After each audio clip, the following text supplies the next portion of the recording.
ఎన్టీఆర్ దేవర movie చేస్తున్న విషయం తెలిసిందే. ఇప్పటికే ఈ మూవీకి సంబంధించిన ఫస్ట్ లుక్, హీరోయిన్ లుక్, మొదటి పాట అలాగే రెండవ పాట రిలీజ్ అయ్యాయి. ఈ మూవీ నుంచి ఏ చిన్న అప్డేట్ వచ్చినా కూడా అది 24 గంటల్లోనే వైరల్ అయిపోతోంది. ఇంకో 40 రోజులు ఆగితే థియేటర్లో మూత మోగిపోద్ది అని మేకర్స్ అంటున్నారు. వాళ్ళు అనౌన్స్ చేస్తున్న అప్డేట్ చూసి ఫ్యాన్స్ ఫుల్ ఖుష్ అవుతున్నారు. మొదటి పాట యూట్యూబ్లో మిలియన్ల వ్యూస్తో దూసుకెళ్లింది. ఇక రెండో పాట అయిన చుట్టమల్లి సాంగ్ జాన్వీతో తారక్ చేసిన రొమాన్స్ అందర్నీ బాగా ఆకట్టుకుంది. ఇప్పుడు మూడో పాట రిలీజ్కి ప్రిపేర్ చేస్తున్నారు makers. Chuttamalle song 100 million views సాధించి యూట్యూబ్లో దూసుకుపోతోంది. ఇప్పుడు మూడవ సాంగ్ కోసం ఫ్యాన్స్ ఎదురు చూస్తున్నారు. ఇక మేకర్స్ కూడా ఈ మూడవ పాట కోసం సన్నాహాలు చేస్తున్నారు. ఇటీవల ఆయుధ పూజ సాంగ్ ని షూటింగ్ కంప్లీట్ చేశారు. ఈ పాట సినిమాకే హైలైట్ అవుతుందని మేకర్స్ చెప్తున్నారు.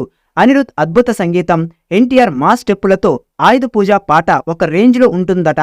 ఈ నెలలోనే ఈ పాటను కూడా విడుదల చెయ్యాలని ప్లాన్ చేస్తున్నారు. బాలీవుడ్ భామ జాన్వీ కపూర్ హీరోయిన్ గా నటిస్తుండగా సైఫ్ అలీ ఖాన్ నెగిటివ్ రోల్లో కనిపించబోతున్నాడు. ఇటీవల సైఫ్ బర్త్డే కానుగా రిలీజ్ చేసిన భైరా గ్లిమ్స్ విశేషంగా ఆకట్టుకుంది. పాన్ ఇండియా భాషలలో రాబోతున్న దేవరాపై భారీ అంచనాలున్నాయి. మరోవైపు దేవరా థియేట్రికల్ బిజినెస్ కు తీవ్ర పోటీ నెలకొంది. ఈ సినిమాను ఓవర్సీస్ లో భారీ స్థాయిలో రిలీజ్ చేసేందుకు సిద్ధమవుతున్నారు. దేవర చిత్రాన్ని యుఎస్ లో ప్రత్యంగిరా సినిమాస్, హంసని ఎంటర్టైన్మెంట్స్ సంయుక్తంగా డిస్ట్రిబ్యూట్ చేయబోతున్నాయి. ఇందుకు సంబంధించిన అధికారికంగా ప్రకటించారు సదరు డిస్ట్రిబ్యూట్ సంస్థలు. దీంతో పాటుగా దేవర ప్రీమియర్స్ ను సెప్టెంబర్ 26న ప్రదర్శించబోతున్నట్టుగా వెల్లడించారు.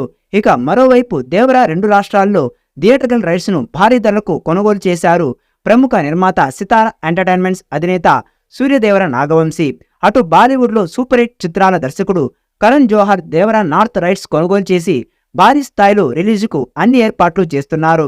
భారీ బడ్జెట్ తో తెరకెక్కుతున్న దేవరకు అనిరుద్ సంగీతం అందిస్తుండగా ఎన్టీఆర్ ఆర్ట్స్, యువసుధ ఆర్ట్స్ బ్యానర్లు సంయుక్తంగా నిర్మిస్తున్నాయి.